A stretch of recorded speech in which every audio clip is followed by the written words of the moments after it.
Para profundizar más en el tema, le agradezco a James P. Rubin, enviado especial y coordinador del Global Engagement Center del Departamento de Estado, platicar con nosotros. Esta entrevista va a ser en inglés, así es que espero que la disfruten muchísimo. Mr. Rubin, I have been reading a little bit about Russian disinformation efforts, and it seems like sometimes we feel that started in 2016 with the US election, but obviously this goes way back. Could you give us a little bit of a factor of how Russian disinformation has functioned in the past many decades? Yes, thank you for that. I think disinformation and the manipulation of information has been a weapon for the Kremlin for a long, long time. If you're a Jewish person, you've probably heard of the phrase Protocols of the Elders of Zion, which is one of the great forgeries that led to conspiracy theories about Jewish control of government and the media. This was created by the Kremlin, actually, under the Tsarist government. During the Soviet era, disinformation and what were called active measures were part and parcel of the Russian playbook. Things like telling the world that the CIA created AIDS or that their biological weapons were created by somebody else. The Russians have always understood that using lies can catch people's attention, and that often can catch people unaware, and that sometimes it's a lot harder to prove something isn't true than if you go out and say something particularly egregious. You're right that in the 2016 election, as reported by our prosecutors, the Russians really did something dramatically new, which was to interfere directly in the election, not only by stealing information, but then releasing it in a very careful way to change the subject of the campaign in the final weeks. So Russian operatives have been doing that for a long, long time. With the invasion of Ukraine, I think this effort has reached a new threshold. Now, is that new threat because of the invasion of Ukraine, or because the tools that are available now make it possible for disinformation to travel faster? I've heard they say that when a lie has already run around the world, the truth is barely tying its shoelaces. Yes, that's a very polite form of that expression. I've heard even less polite forms, but the expression is certainly correct. I think Americans should be very honest with ourselves that we have been responsible for some of the technologies that have enabled Russia to be more effective in pursuing disinformation and information manipulation. These technologies, social media, the internet, has enabled Russia to eliminate some of the editors and the so-called monitoring of information. And now it's a free-for-all out there. And so with Twitter, with Facebook, with the World Wide Web, information manipulation has become that much easier. And unfortunately, the current media environments have enabled that as well. Let's face it, Russia has realized that its effort to misrepresent the war in Ukraine, somehow claiming it's Ukraine's fault that Russia invaded them. I mean, remember, Russia woke up one morning and for no particular reason invaded its neighbor with hundreds of thousands of troops.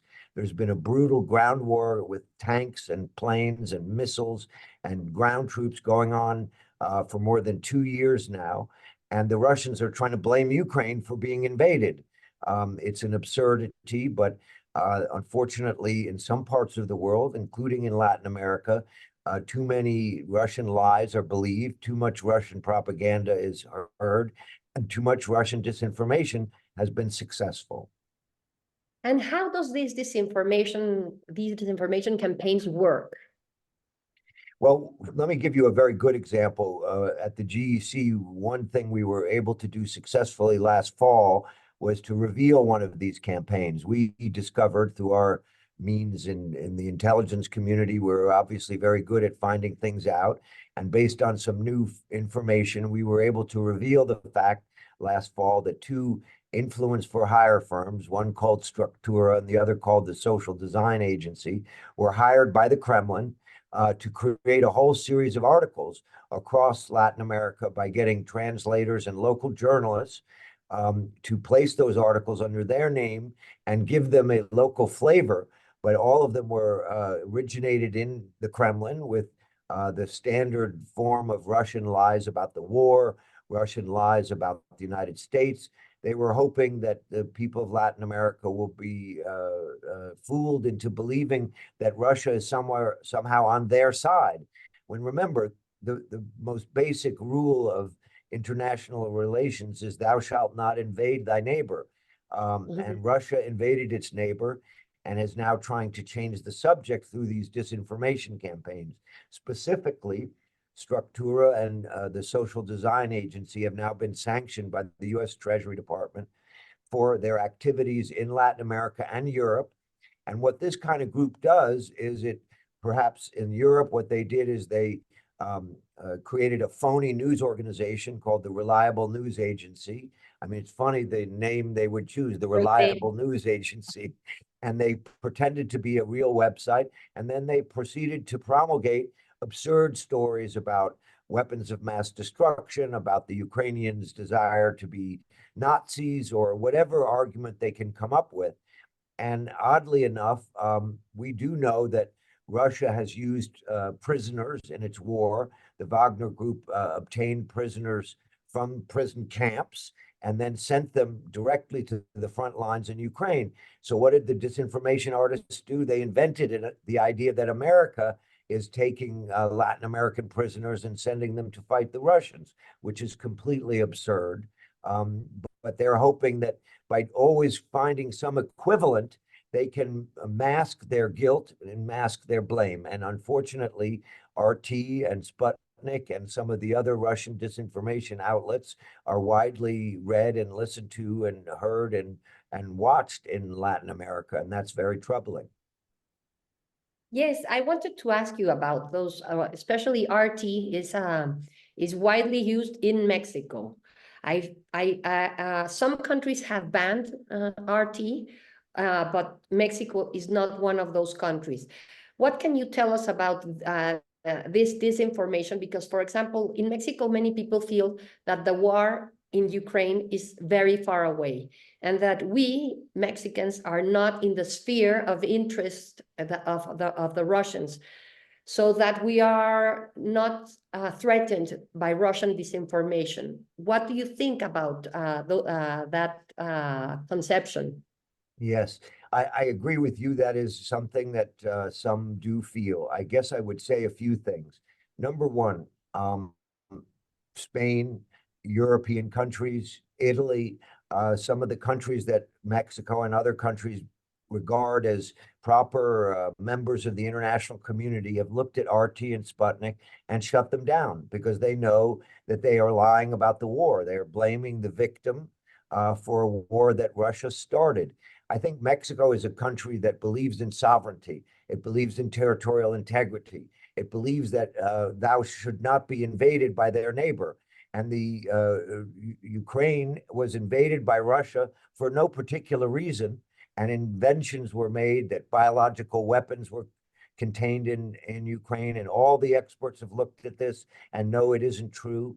The Russians in Africa come up with stories to try to dissuade Africans from going to get legitimate health care by claiming that this is poison or biological weapons. And that actually kills people who would otherwise get health care. So I would hope that the people of Mexico understand when they're watching RT, they're watching a news organization that will not allow their journalists to criticize their own government, the Russian government, that is. They will not allow the journalists to say anything good about the West or the United States, and they will invent terrible stories about the victims of a war. Tens of thousands of Ukrainians have been slaughtered by the Russians for no reason, for no purpose other than the aggression of Vladimir Putin. On RT and Sputnik, you can't see that truth. Why should Mexicans care about it? Well, first of all, I would hope that Mexicans care about the international system and they believe in the sovereignty and territorial integrity of states. and they wouldn't want anyone to invade them. And by allowing Russia to invade Ukraine without a response, by making it somebody else's problem, Mexicans are ignoring what I would consider the responsibility of every citizen of this planet to be against the invasion of your neighbor with hundreds of thousands of tanks and missiles and airplanes. This is a World War I style battle every day, all over the front line of Ukraine, hundreds of miles long. And when you think about the reasons that are put forward, none of them make any sense. None of these justifications the Russians put forward make any sense. Clearly, the Russians were interested in destroying Ukraine and taking it over and in making it part of Russia. That's not something I believe Mexicans would support in their part of the world, and therefore I hope they don't support it in another part of the world. Well, I mean, I'm sure you're aware that the Mexican embassy in Ecuador, in Quito, just suffered an incursion of Ecuadorian forces. And our president, Andrés Manuel López Obrador, AMLO, has been asking for support from other countries to say that this is something that is not according to that is breaking international laws, concretely the Convention of Vienna. What I mean by this is that we do believe in sovereignty, and that was a perfect example.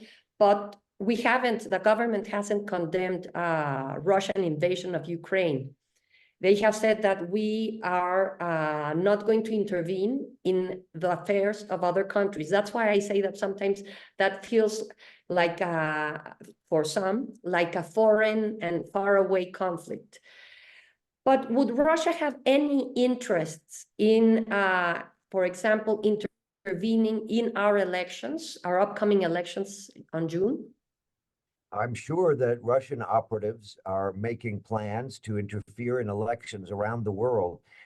We've been able to discover extensive plans by the Russians to interfere in elections across Europe where Ukraine exists.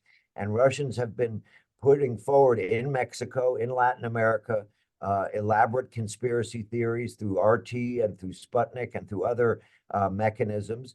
Who they're for and who they're against, I think, doesn't matter. But I would say, whatever you think about the incursion into the Mexican embassy, multiply it by 10,000, and that's the invasion of sovereignty that the Ukrainians are suffering. And if Mexicans believe in sovereignty for their own Vienna Convention rules of diplomacy and respect for international law, then they should be on the side of the victims of this aggression that the Russians have perpetrated. How do we detect Russian disinformation? How do we counter it? Well, it's a very good question. There's no easy answer to that. We've detected examples of Russian disinformation in Latin America that I mentioned to you. We also detected a program in Africa, which was designed around the idea of claiming that Western healthcare was causing disease. The best way for people to observe this is if they see something or hear something or watch something that immediately attacks their emotions as this must be some horrible thing done by the United States. You can be sure that it has most likely a Russian hand behind it. For example, RT, any good thing that ever happens in America is never reported on RT. Now, obviously, America is no perfect place. There's crime. There's obviously problems between races sometimes. There's protests.